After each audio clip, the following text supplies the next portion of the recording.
IPS Y पूरन कुमार की मौत के बाद हरियाणा में कुछ ऐसा देखने को मिल रहा है जो शायद हरियाणा के इतिहास में कभी नहीं हुआ। ऐसा कभी नहीं हुआ कि हरियाणा के किसी एडीजीपी रैंक के आईपीएस ऑफिसर की मौत में हरियाणा सरकार को चलाने वाले टॉप अधिकारी ही आरोपी बना दिए गए हों। ऐसा कभी नहीं हुआ कि एक साथ हरियाणा के टॉप पुलिस और प्रशासनिक अधिकारियों पर एफआईआर दर्ज कर दी गई हो।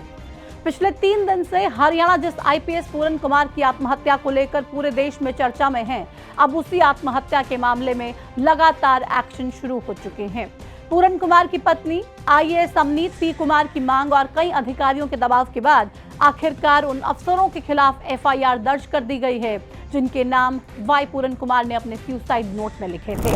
लेकिन सवाल ये उठता है कि क्या जिन अफसरों पर एफआईआर हुई है उनकी गिरफ्तारी भी होगी? अगर होगी तो फिर कब तक? नमस्कार, आपके साथ मैं हूं प्रतिमा दत्ता। 7 अक्टूबर को आईपीएस पूरन कुमार के सुसाइड करने के बाद से ही हरियाणा के प्रशासनिक और पुलिस के अधिकारियों की कार्यशैली लगातार सवालों के घेरे में रही। पूरन कुमार ने जिस तरह से हरियाणा सरकार के टॉप अधिकारियों को अपनी आत्महत्या के लिए जिम्मेदार ठहराया है, उससे न सिर्फ हरियाणा पुलिस डिपार्टमेंट की बदनामी हुई है, बल्कि सवाल सरकार पर भी उठ रहे हैं।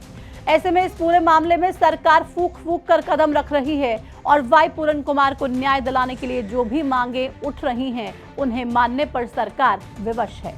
इसी बीच पूरन कुमार की मौत के 2 दिन बाद आखिरकार सरकार ने उन 15 अधिकारियों पर एफआईआर दर्ज कर ली है जिनके नाम सुसाइड नोट में लिखे गए थे। किन किन अधिकारियों पर एफआईआर दर्ज हुई है और किस किस धारा के तहत एफआईआर दर्ज की गई है, वीडियो में बात इसी पर होगी और ये जानने की कोशिश होगी कि एफआईआर दर्ज करने का ये फैसला इतनी देरी से क्यों लिया गया और इस एफआईआर से क्या इन अधिकारियों की गिरफ्तारी होने का संकेत भी मिलता है या फिर नहीं। 9 अक्टूबर को दोपहर को हरियाणा के डीजीपी शत्रुजीत कपूर मुख्यमंत्री नायब सैनी से मिलने के लिए सीएम आवास पर पहुंचते हैं। इस मुलाकात के दौरान हरियाणा के सीआईडी चीफ और एजी भी सीएम आवास पर मौजूद रहते हैं। थोड़ी ही देर में मीडिया में खबर आती है कि आईपीएस पूरन कुमार के सुसाइड केस को लेकर सीएम आवास पर बड़ी मीटिंग चल रही है और इसी मीटिंग में डीजीपी शत्रुजीत कपूर को छुट्टी पर भेजने का फैसला हो सकता है। इस खबर के साथ ही नए डीजीपी के नाम की चर्चाएं और कयास भी शुरू हो गए। अब ये कयास लग ही रहे थे कि तभी दोपहर को शुरू हुई मीटिंग शाम होते होते खत्म हो गई। डीजीपी सीएम आवास से बाहर निकले लेकिन बिना कुछ बोले ही वहां से चले गए। इस मीटिंग के कुछ देर बाद ही Haryana civil service officers association की ओर से सीएम को लिखा गया एक पत्र भी सामने आया। इस लेटर में एसोसिएशन की ओर से मांग रखी गई कि जल्द से जल्द आईपीएस पूरन कुमार की सुसाइड मामले में एफआईआर दर्ज की जाए और नए आपराधिक कानूनों के अनुसार निष्पक्ष, पारदर्शी और समयबद्ध जांच की जाए। साथ ही एसोसिएशन की ओर से उन अधिकारियों को अस्थायी रूप से पद से हटाने की मांग भी की गई जिनका नाम सुसाइड नोट में लिखा हुआ था। सीएम आवास पर हुई मीटिंग और इस लेटर के बाद 9 अक्टूबर को देर रात ये खबर आई कि चंडीगढ़ पुलिस ने हरियाणा के डीजीपी शत्रुजीत कपूर और रोहतक के एसपी नरेंद्र बिजारनिया समेत अधिकारियों पर एफआईआर दर्ज कर ली है। चंडीगढ़ पुलिस की ओर से सुसाइड नोट को आधार बनाते हुए सेक्टर 11 थाने में भारतीय न्याय संहिता की धारा 108, 3-5 आत्महत्या के लिए उकसाने और SC/ST एक्ट की धारा 31R के तहत 156 नंबर एफआईआर दर्ज कर ली गई है। इस एफआईआर में खास बात यह रही कि एफआईआर दर्ज होने से पहले तक पूरन कुमार के परिवार की ओर से 15 अफसरों पर आरोप लगाए गए थे, जिनमें मुख्य सचिव अनुराग रस्तोगी और कुलविंदर सिंह का नाम भी शामिल था। लेकिन जो रिपोर्ट दर्ज कराई गई है उसमें इन दोनों का नाम नहीं है। वहीं जिन अफसरों के खिलाफ रिपोर्ट दर्ज करवाई गई है उनमें डीजीपी शत्रुजीत कपूर, TVSN प्रसाद, राजीव अरोड़ा, मनोज यादव, PK अग्रवाल, संदीप खिरवार, अमिताभ ढिल्लों, संजय कुमार, कला रामचंद्रन, माटा रवि किरण, सबास कविराज, पंकज नैन और रोहतक के एसपी नरेंद्र बिजारनिया का नाम शामिल है। अब जब इतनी बड़ी संख्या में इतने बड़े अधिकारियों पर किसी एक मामले में एफआईआर दर्ज हुई है तो ये हरियाणा में एक इतिहास बन गया है, क्योंकि हरियाणा के इतिहास में ये पहली बार हुआ है जब किसी मामले में डीजीपी सहित पुलिस और प्रशासनिक अधिकारियों पर रिपोर्ट दर्ज हुई हो। हालांकि एफआईआर दर्ज होने के कुछ ही घंटों बाद इस एफआईआर पर सवाल उठने शुरू हो गए।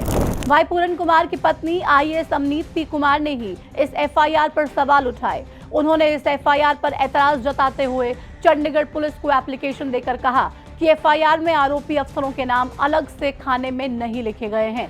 एफआईआर को फिक्स फॉर्मेट में लिखा जाए। अब वाई पूरन कुमार की पत्नी के एफआईआर पर ऐतराज जताने के बाद सवाल ये उठ रहे हैं कि क्यों इस मामले में पुलिस की ओर से इन सभी अधिकारियों को आरोपियों की तरह ट्रीट नहीं किया जा रहा है।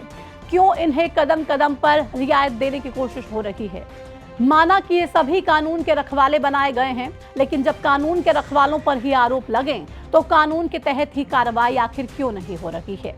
खैर, जिन अफसरों के खिलाफ एफआईआर दर्ज हुई है उन सभी पर आईपीएस पूरन कुमार ने अपने फाइनल नोट में कई गंभीर आरोप लगाए।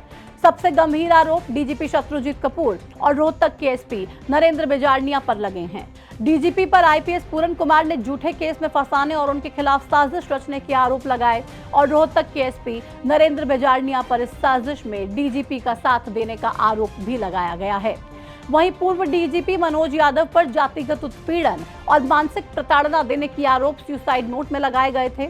बाकी अधिकारियों पर भी इसी तरीके के आरोप लगाए गए हैं। ऐसे में अब इन सभी आरोपियों पर आगे क्या कुछ एक्शन होगा वो तो जांच और सरकार के फैसले पर निर्भर करता है। लेकिन अभी इतना जरूर कहा जा सकता है कि आईपीएस पूरन कुमार की सुसाइड नोट के बाद हरियाणा ब्यूरोक्रेसी में शामिल एससी वर्ग के आईएएस, आईपीएस और एचसीएस अफसर खुलकर पूरन कुमार के परिवार के साथ आकर सरकार को चुनौती दे रहे हैं, तमाम सवाल पूछ रहे हैं और आईपीएस पूरन कुमार के लिए इंसाफ की मांग लगातार कर रहे हैं। अब देखना यही होगा कि सरकार इस पूरे मामले में कितनी तेजी से काम करती है और पूरन कुमार को न्याय आखिर कब तक मिल पाता है। आपको क्या लगता है, पूरन कुमार की आरोपियों पर क्या एक्शन होना चाहिए और क्या सरकार ने अब तक जो कदम उठाए हैं वो ठीक हैं या फिर सख्ती से तमाम आरोपों की जांच होनी चाहिए और जो भी आरोपी हो उसको बख्शा नहीं जाना चाहिए। सवाल ये भी उठ रहे हैं कि जब नाम 15 लोगों के थे, 15 अधिकारियों के सुसाइड नोट में लिखे गए थे, पर ही एफआईआर क्यों की गई है, 2 को क्यों छोड़ दिया गया है, क्या आगे उन पर कार्रवाई करने का कोई प्लान है भी या फिर नहीं। इस वीडियो में फिलहाल इतना ही। आगे जो भी अपडेट इस पूरे मामले में आएगा वो सबसे पहले आप तक पहुंचाने की कोशिश होगी। मुझे दीजिए इजाजत, नमस्कार।